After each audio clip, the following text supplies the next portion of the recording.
Have you ever walked away from a conversation and felt like you lost? Even though you said nothing wrong? Not because the other person was right, but because you stayed silent. And in that silence, something inside you whispered, you should have spoken up. But what if that silence wasn't a failure?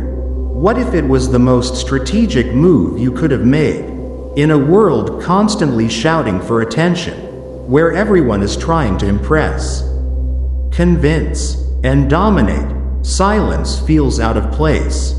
It's easy to believe that being quiet means being weak, but the Stoics saw through that illusion. They knew something most of us overlook. True strength isn't about overpowering someone with words. It's about knowing when not to speak.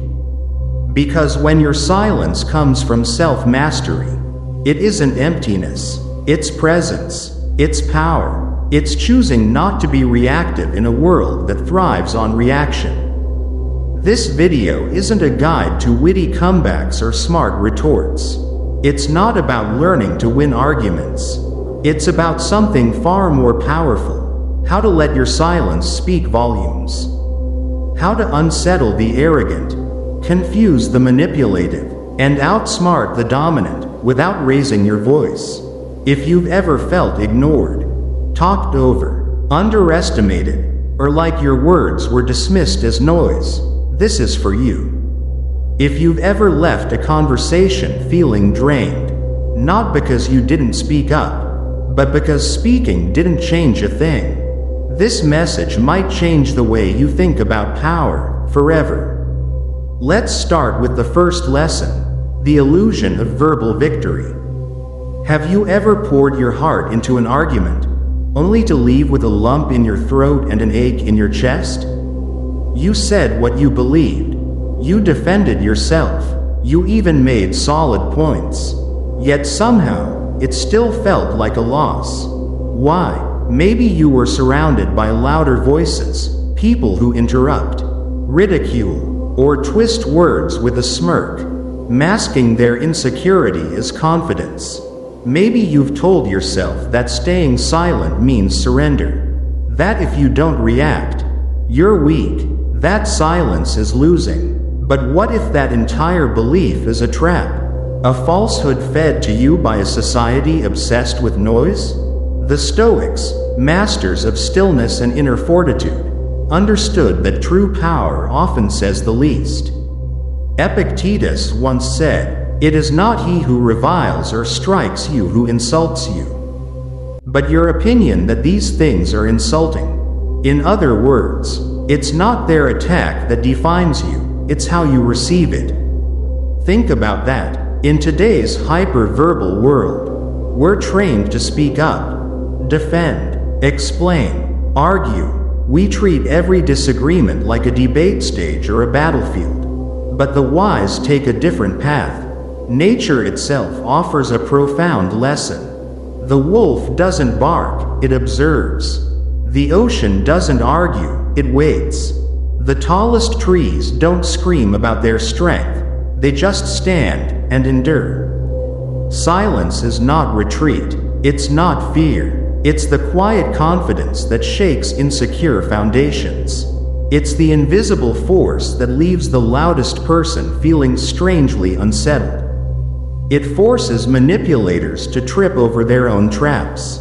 It makes the arrogant echo their own noise until it reveals their emptiness. Marcus Aurelius, the Stoic emperor, once said, "The best revenge is not to be like your enemy." And in that single line, he handed us a timeless truth: you don't have to mirror the chaos to win. So if you've ever felt unheard, invisible, or underestimated, stay with me, because what we uncover next might just change how you show up in every conversation from this day forward. This video speaks directly to the ones who move through life unseen. Their words often unheard, not because they don't try to speak, but because the world refuses to listen.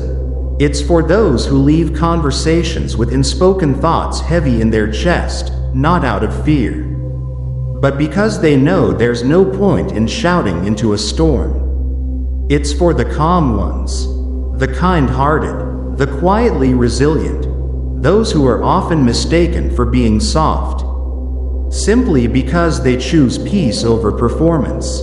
Maybe you've mistaken your own silence for weakness, but today, you'll come to realize something else entirely.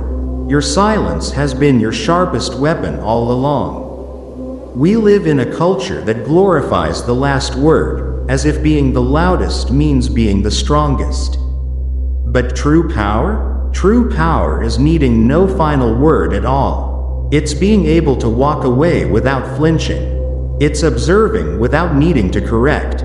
It's feeling the pull to defend yourself, and still choosing stillness. That's not weakness. That's control. That's strength. That's mastery. And starting from this moment, we're going to rewrite the very definition of what it means to win. We're going to explore how to rise above the noise, how to dismantle manipulation without confrontation, and how to protect your energy, not by getting louder, but by releasing the need to be understood. Because real power isn't in the volume of your voice, it's in the depth of your silence.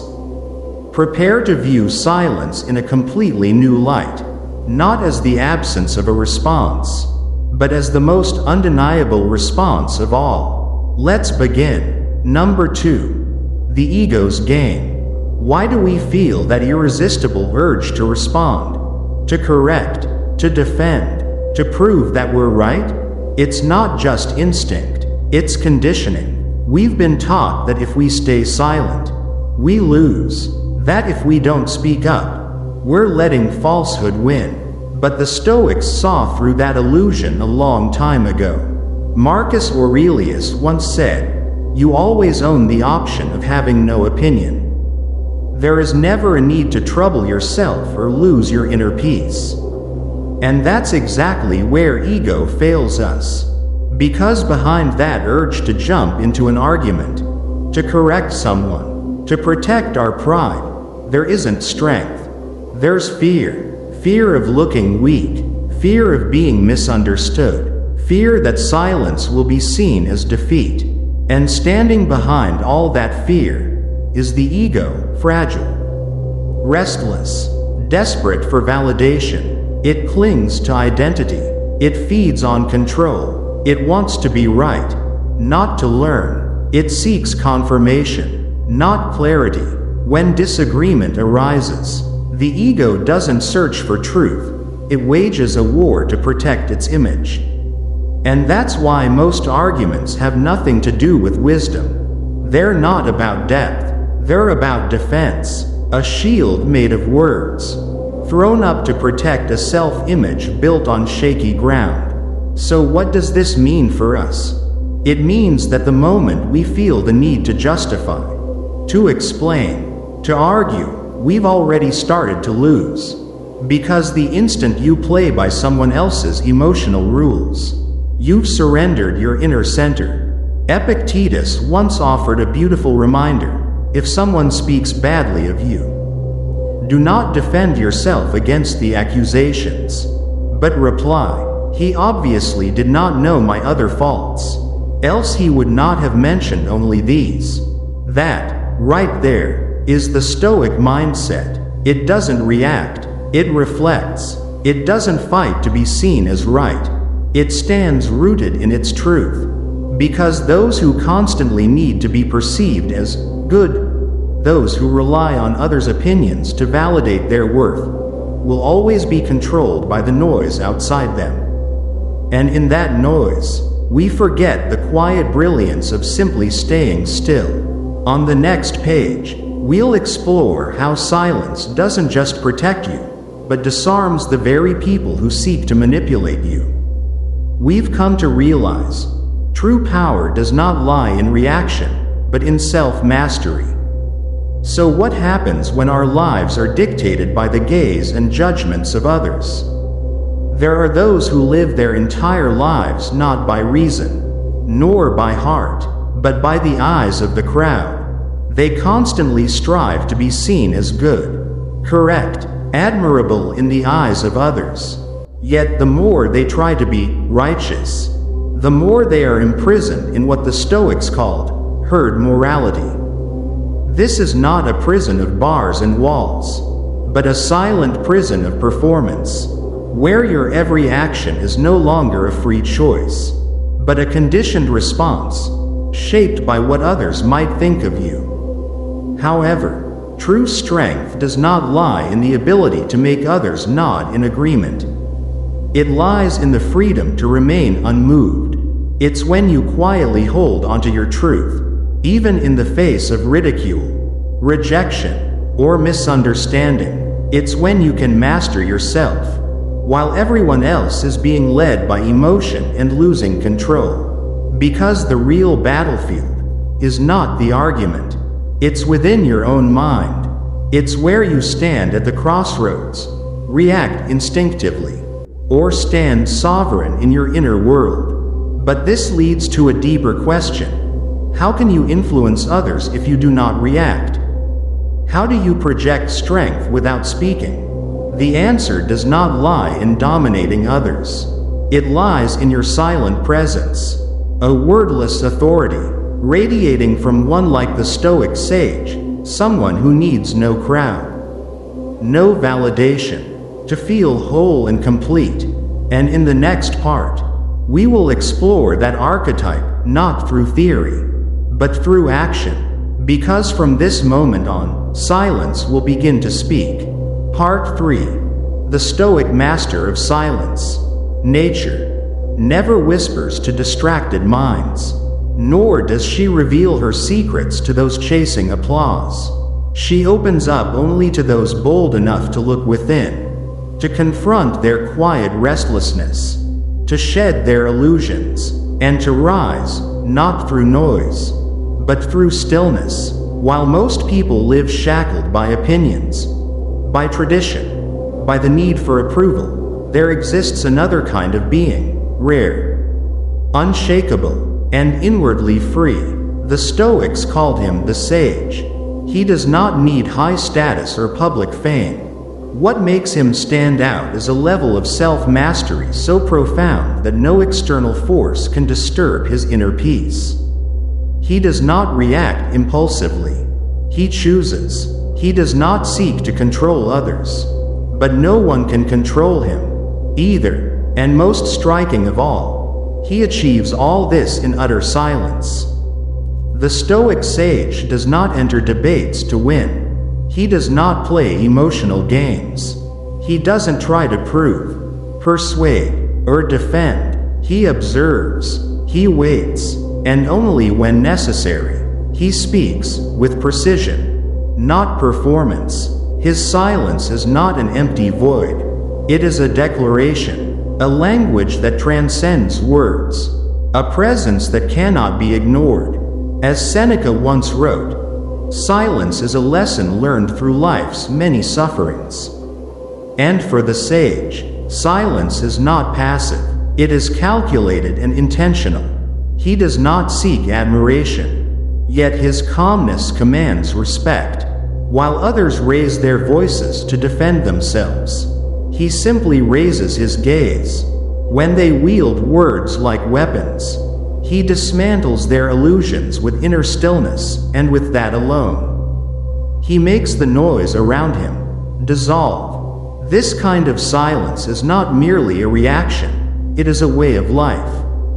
In the next part, we will explore how to embody that powerful presence in a world that never stops shouting. We've said this before. A true sage doesn't need to raise his voice or argue, just by holding steady in silence. Illusions around him begin to dissolve. But let's look more closely. When others rush to defend themselves with words, he remains silent, calmly dismantling their illusions with unwavering presence.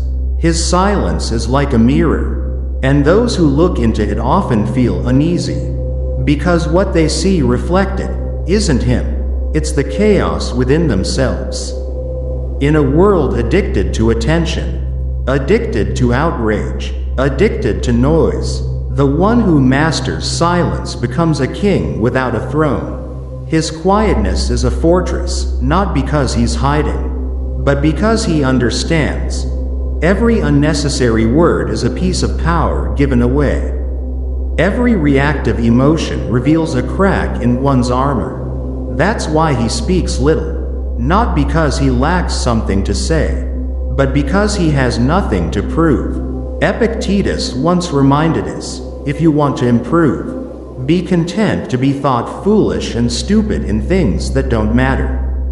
The Stoic does not rely on validation, and that is precisely why he is feared, because nothing shakes the world more than someone who cannot be moved, not by shame, not by praise, and not by threats. His silence is not retreat. It is immunity, a shield against manipulation, an invisible armor against the emotional traps the world constantly lays. And when he finally speaks, he doesn't explain. He declares. He doesn't ask for space.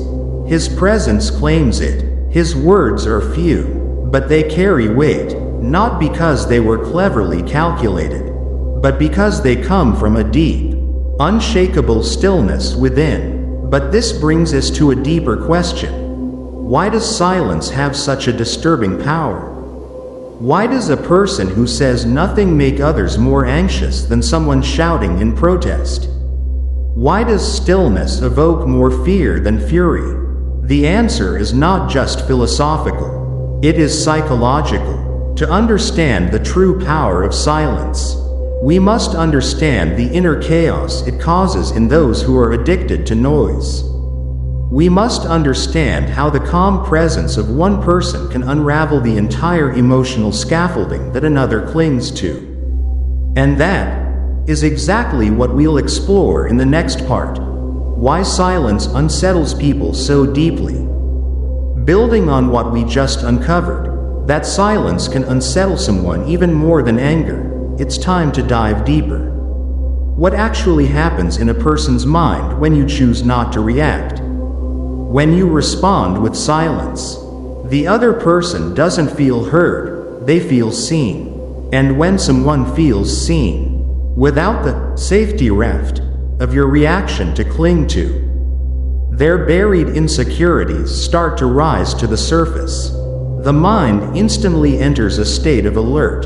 The amygdala fires, fear surfaces, doubt begins to whisper.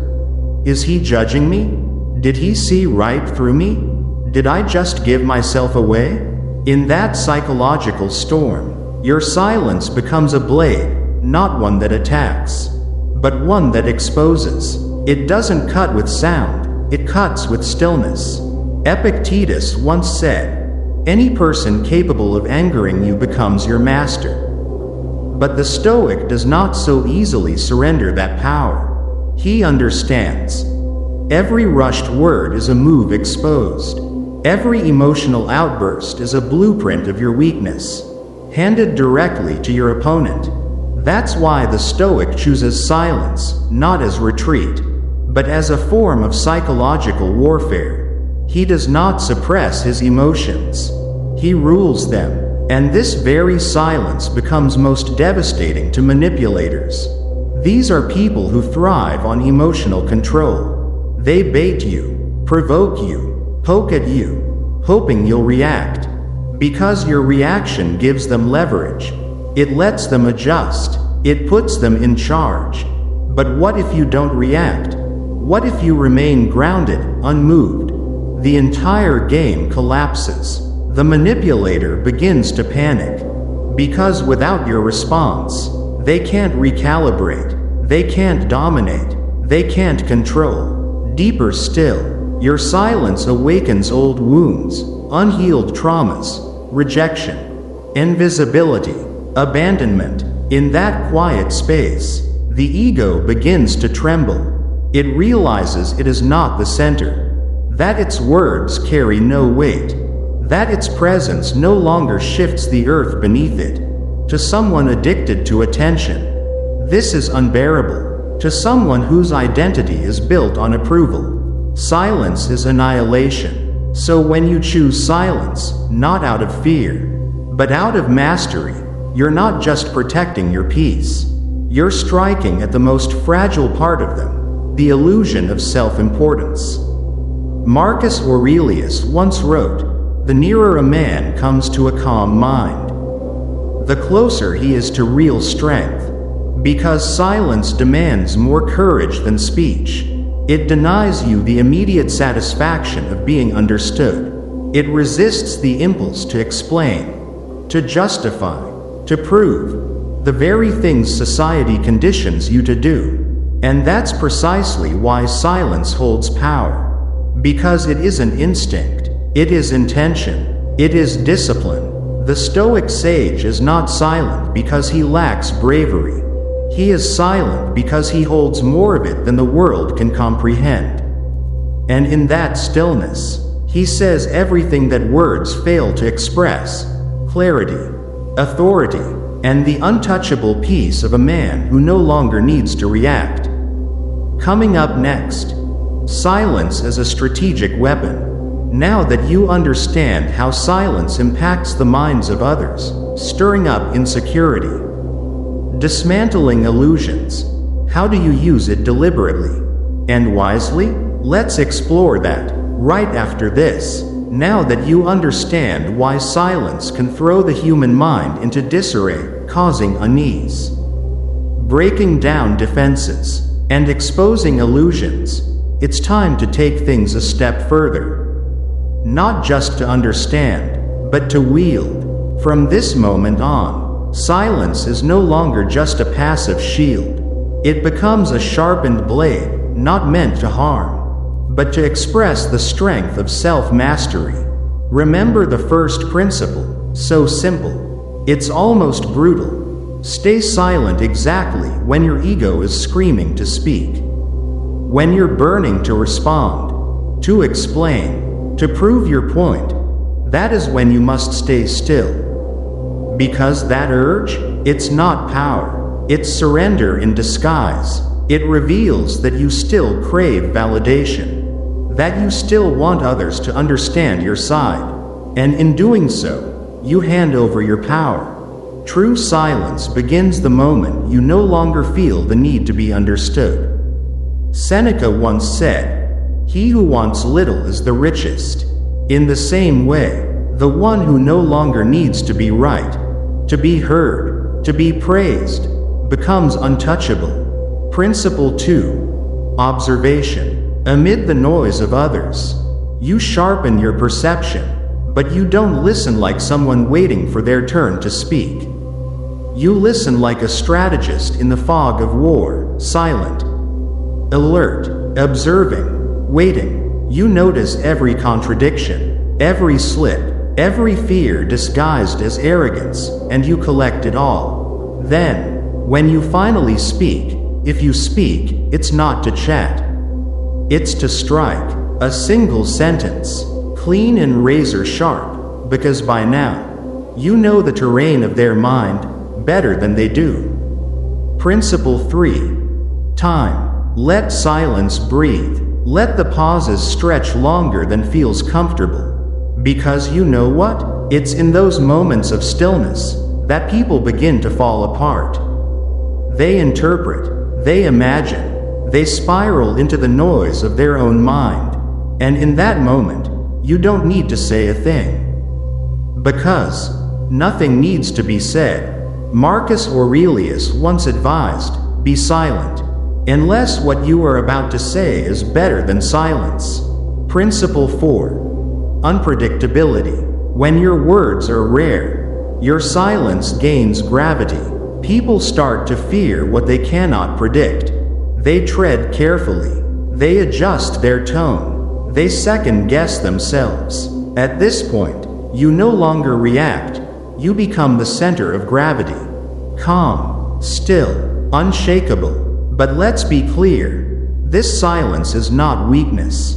It is not surrender wrapped in serenity. The Stoics never endorsed cowardice. This is active silence, a focused stillness. Like a bow drawn taut before the arrow is loosed. It is not avoidance. It is discipline. And when the time is right, when silence has said more than noise ever could, only then do you speak. Not to argue, not to win, but to conclude. One sentence, one truth, not shouted, but spoken just deeply enough for realization to settle in. And yet, here lies the danger. Because like any tool of power, silence can be corrupted, used unconsciously. It stops being strength and becomes a cage, a silent scream, a mask for surrender. Some believe they're living stoically, when in truth, they're just silent because they've been broken. And that silence is not a choice, it's a consequence. Next up, when does silence stop being power? Because the line between mastery and mere endurance can be as thin as a strand of silk. We'll uncover that boundary in the next chapter. We've seen it, not all silence is strength. Some silences are born from mindfulness, but others are quiet acts of surrender. And now, it's time to expose that truth. Because sometimes, silence isn't a choice, it's a command. And that's something we need to shine a light on. While you think you're avoiding conflict, someone else might be building an empire on your silence. You believe you're keeping the peace, but in reality, you may be slowly giving away your entire life. In this next part, we'll bring light into that shadow. You'll learn to recognize the moment when silence stops being a strength and starts becoming a tool of self-erasure. And the Stoics, they saw this coming long ago. Chapter 6, When Silence Becomes Surrender. What could be more dangerous than being silenced? There is something. Being taught that silence is your only option. That's suppressing your emotions, avoiding confrontation, and giving in, all in the name of maturity, is somehow noble. That silence is always a symbol of inner balance. But what if it's not? What if that silence isn't wisdom, but quiet resignation? Stoic philosophy warns us, don't mistake stillness for weakness. Not every silence is a virtue. Sometimes, it's just a mask worn by those who've been conditioned to believe that erasing themselves is the morally superior path. Marcus Aurelius once said, "Waste no more time arguing what a good man should be. Be one. A good man, a strong man, does not vanish under the weight of false harmony. He does not let his calmness become a blank canvas for others to paint their will." Have you ever noticed? Some people thrive in your stillness. Your ability to avoid conflict becomes a door they walk through to take control. They take your silence as agreement, your restraint as weakness, your peace as permission. They step forward, you step back. They take up space, you retreat, and you tell yourself, it's not worth the fight. But here's the truth. Every time you swallow your voice to keep a false peace, you pay a price, and over time, that price is your identity. Epictetus taught, if you want to be free, don't wish for things to happen as you want.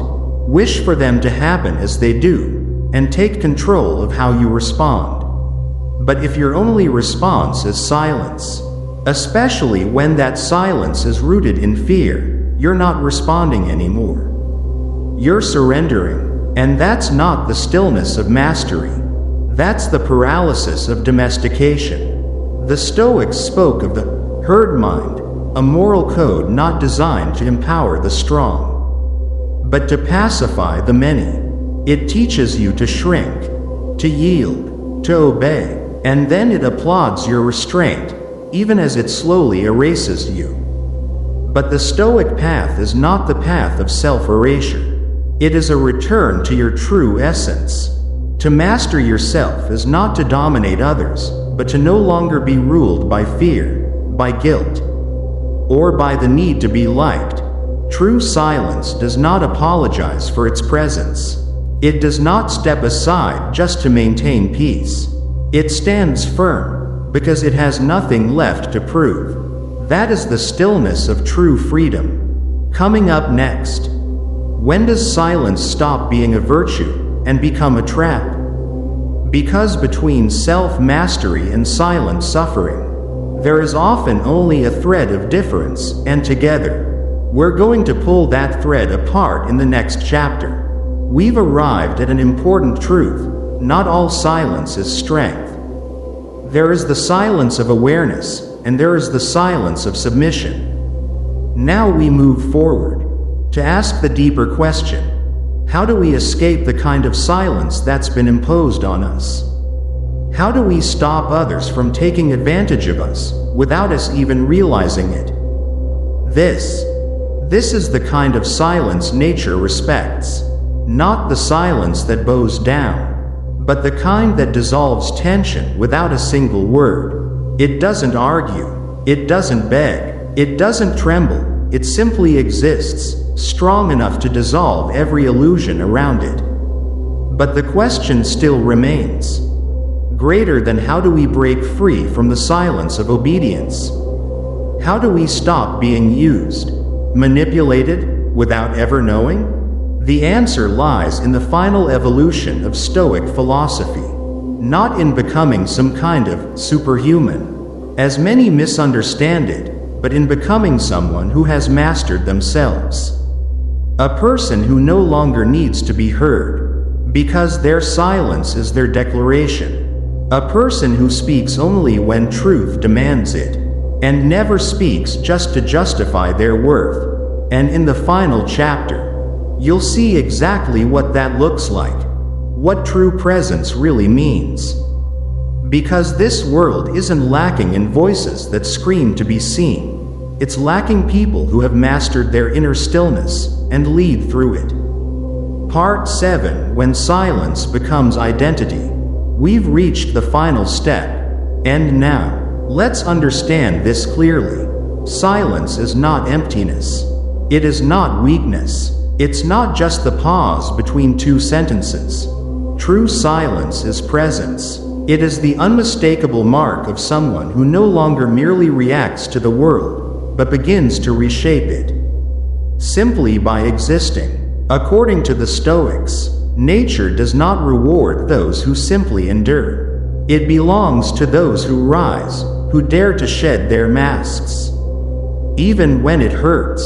The silence of a Stoic is not born from fear or inferiority. It does not come from being oppressed or forced to stay quiet. It is the calm of someone who has already won the battle within. Someone who no longer needs to explain themselves, because they know exactly who they are. And more importantly, they know what they will never allow themselves to become. Ask yourself, how many times have you chosen silence, not from power, but from fear of conflict, from guilt, from a desire to be liked? How many times have you stepped back, allowing others to trample over your truth without resistance? Marcus Aurelius once said, "Greater than the soul becomes dyed with the color of its thoughts."